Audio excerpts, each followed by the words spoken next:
All right, here we go. Look out! Oh, my goodness! Whoa, go! Oh, my, baby.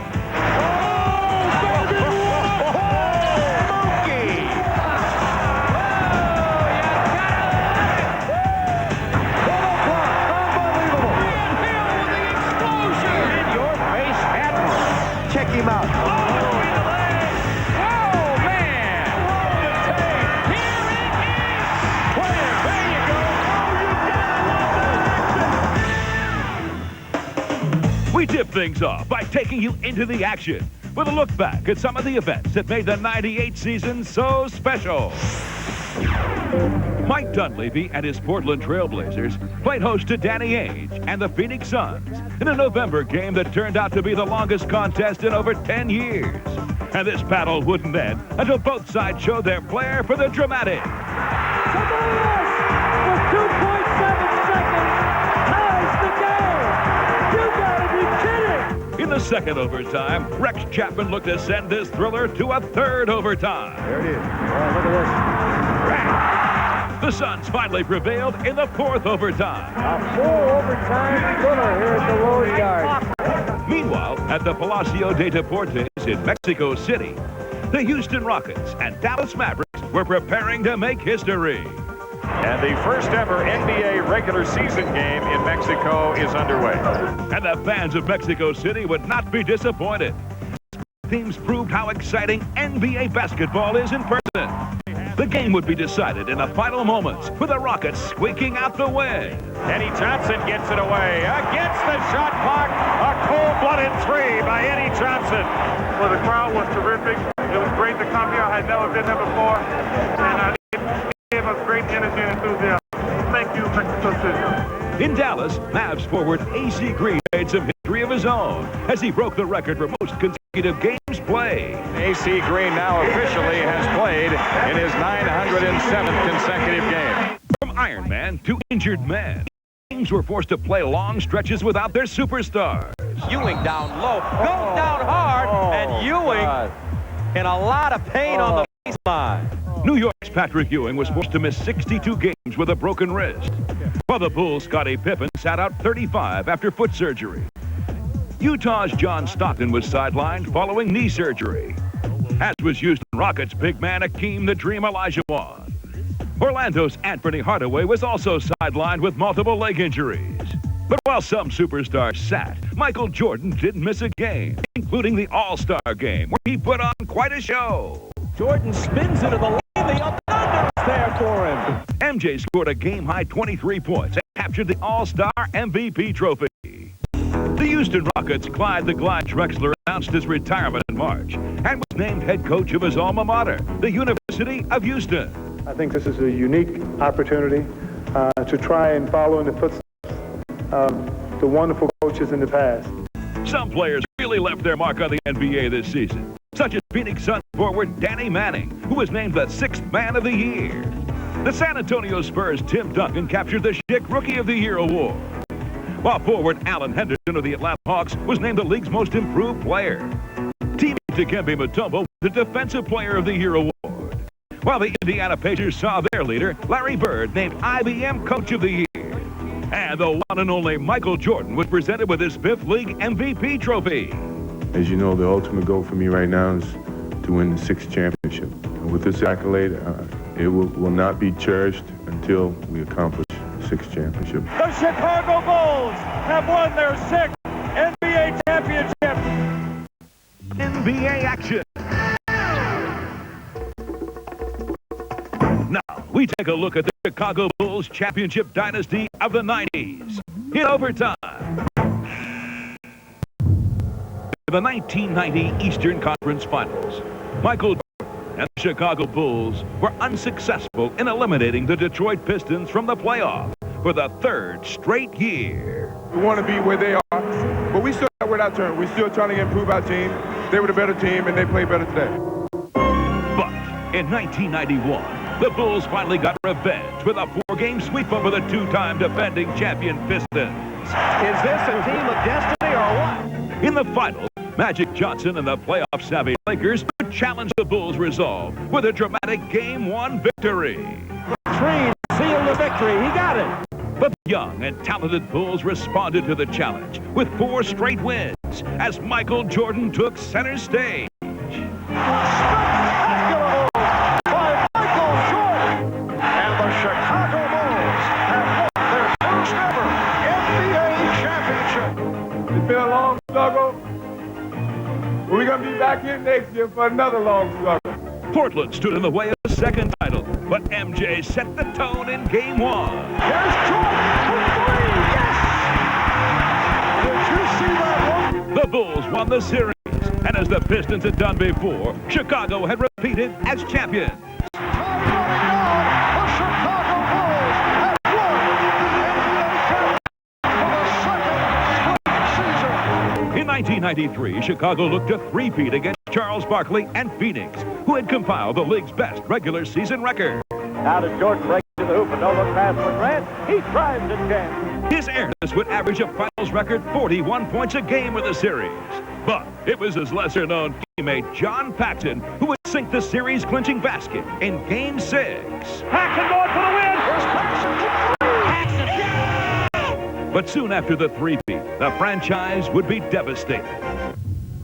When I lose a sense of motivation and a sense of to prove something as a basketball player, it's time for me to move away from the game of basketball. The Knicks won the East in '94, and his airness returned during the '95 season. Yeah, I really, truly missed the game, and I miss my friends, and certainly I miss my teammates. In '95, despite Jordan's presence, the quest for a 4th title was ruined by the upcoming Orlando Magic. It's all over and the Bulls season comes to an end. And the young Orlando Magic move into the Eastern Conference Finals. In '96, the confident Magic looked to duplicate their playoff success. But after winning 72 regular season games, the Bulls dominated. Hey, Michael on the run. MJ running, shovels, Pippen jams with the right hand. In the finals against the Seattle Sonics, the Bulls rolled to victory in 6 games. Chicago got a huge lift from Dennis Rodman, who hadn't been in the finals since 1990, as a member of the rival Detroit Pistons.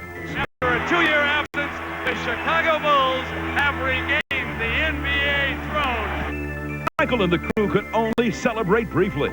That's because Karl Malone and the Utah Jazz stood in the way of a 5th title the following season. As always, MJ came through for the Bulls when they needed it most, winning Game 1 at the buzzer. And in Game 6, he delivered the critical assist. Michael in traffic to Curl. 15 footers. 5 titles in 7 years. Chicago will win the NBA championship.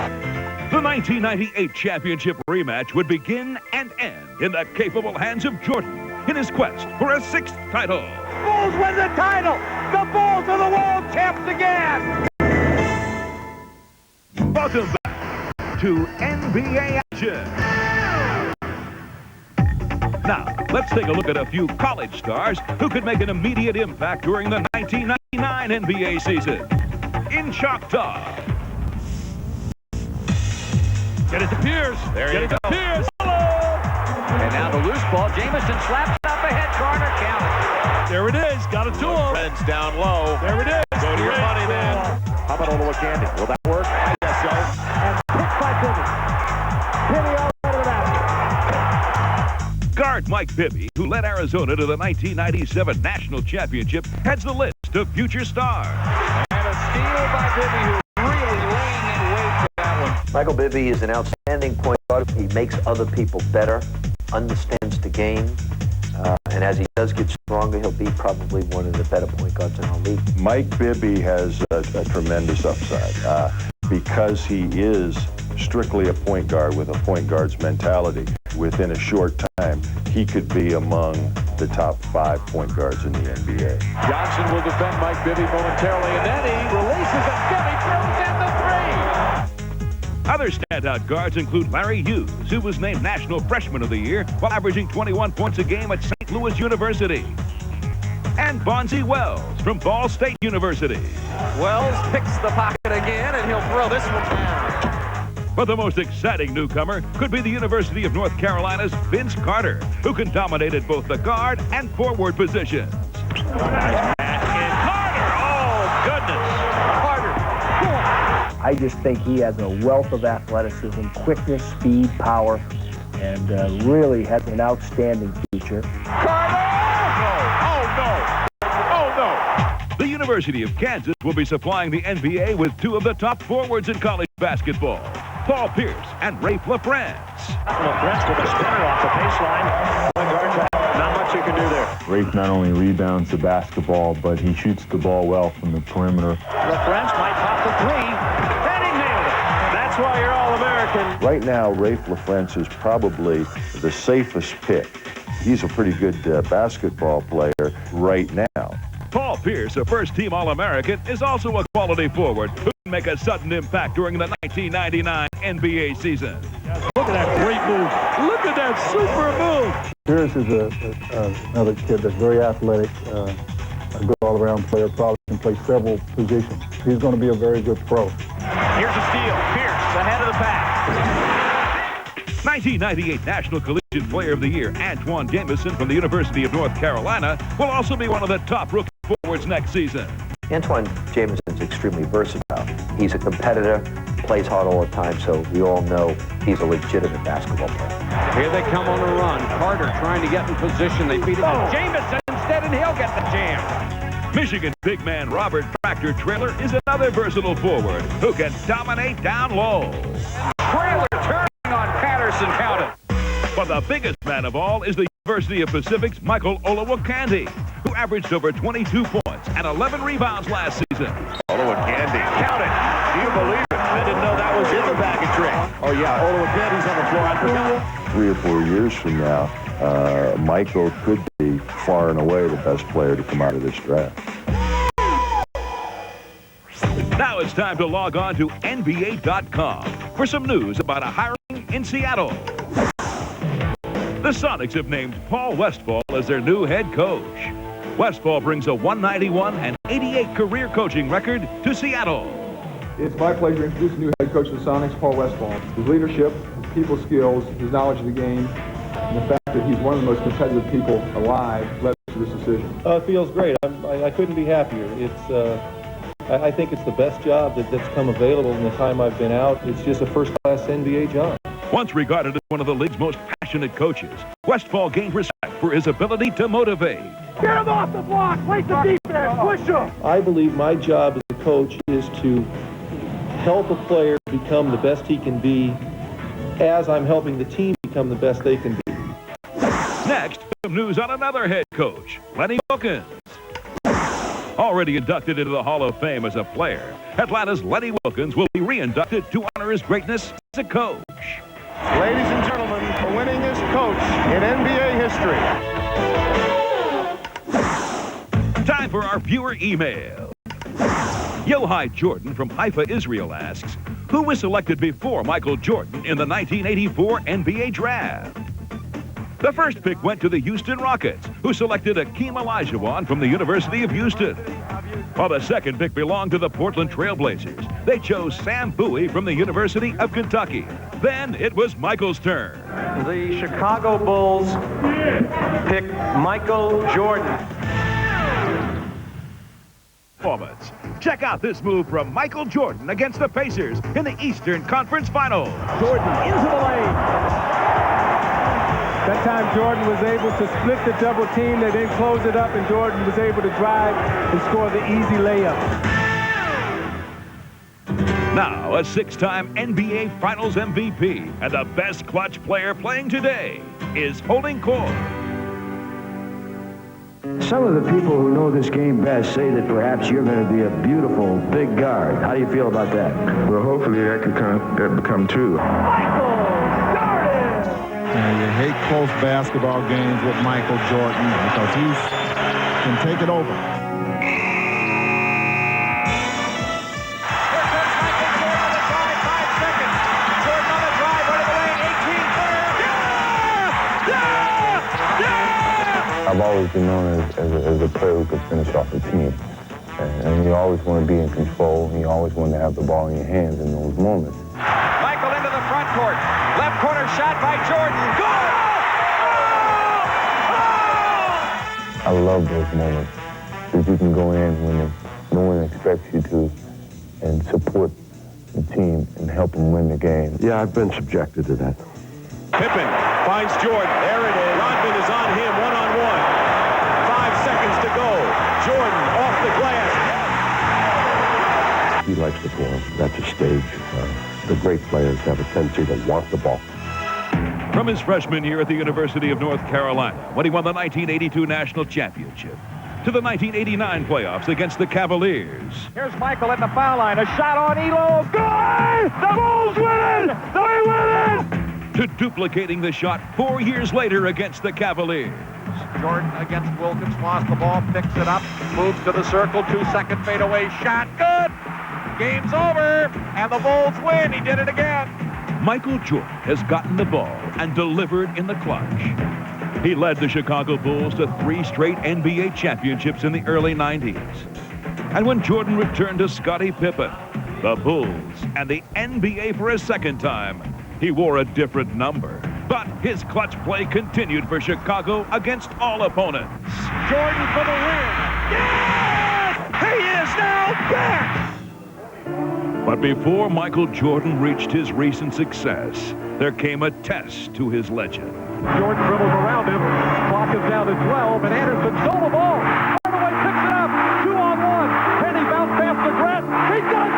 I let the team down, with the turnover, and they scored, and then I come right back down and I throw the ball away. I don't think physically he could get to on the court where he needed to get to. Coming back to basketball in 95, 96, Michael's going to see it as a challenge. I knew I had to regain that whole approach, that thought pattern and those skills that people knew me for. It goes back to that Orlando series. It became more of a challenge for him than ever. To step back onto the basketball floor and be the greatest that he really is.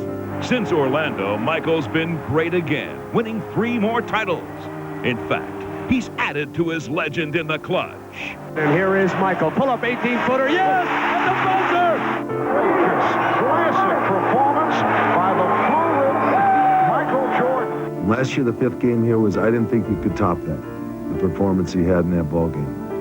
I think he topped it. I think it's the best performance ever I've seen of Michael Jordan in a critical game, in a critical situation to win a series.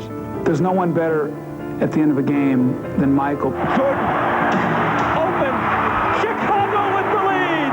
When you have a player like that who will take on that responsibility with that kind of talent, you got a winner.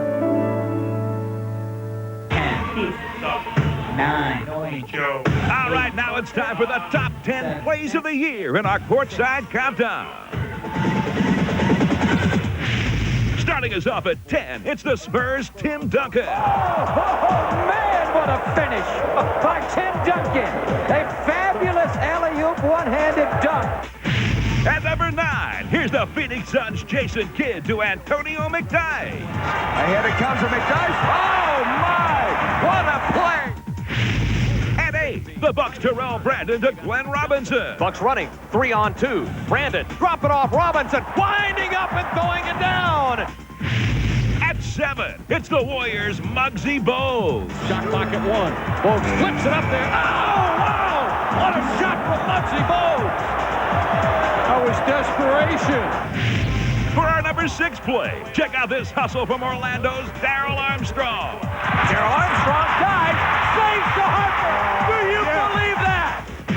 Flying in at number 5, it's the 76ers' Allen Iverson. Oh, no! Allen Iverson. Are you kidding me? Wow. Oh, that's a point guard, folks. At 4, it's the Suns' Danny Manning to Antonio McKnight. Oh, McDice, that will be on all the highlights you see for about a week. How about the blind pass? At number 3, check out Detroit's Grant Hill. Grant Hill. Oh, my! Bragging rights at the moment along the hill in the Heat's house. The hard foul on Zoe and the dynamite dunk right down the pipe at Mourning. At 2, it's Miami's Tim Hardaway. Can he get a shot? Yes, he does! He did it! Tim Hardaway! Can you believe that, man? Unbelievable finish! Oh, my! And The #1 play of the year comes from Michael Jordan. Jordan nearly robbed, and the shot's going to fall. Oh, man. That was nice. Nice is an understatement. Took the bump, took the hit, reversed it, spins it around. Remember, you can send your questions and comments to us all summer long at the league's official website, NBA.com. I'm Jim Fagan for NBA Action. See you next year.